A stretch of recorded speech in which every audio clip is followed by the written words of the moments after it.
morning. Thank you for calling me the restaurant. My name is Christopher. How may I help you today? Hi, I would like to book a table reservation. I will be happy to assist you with the reservation. May you have your name, please? Yes, my name is Jonalyn Buhatin. When would you like to book your reservation, Miss Jonalyn? Tomorrow, February 14 at 8 p.m. A table for how many persons, please? A table for two. Do you have any special requests? None. Since it's Valentine's Day tomorrow, we offer a special heart-shaped cake for only 200 pesos. Would you like to order one? Yes, please reserve one cake for me.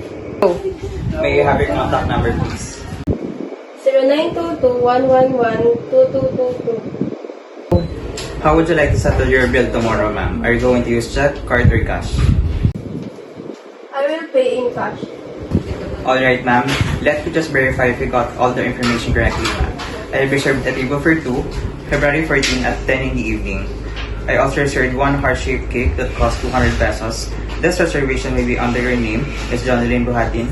Your contact number is 0922-111-2222. And your address is San Rafael, Bulacan. That's correct.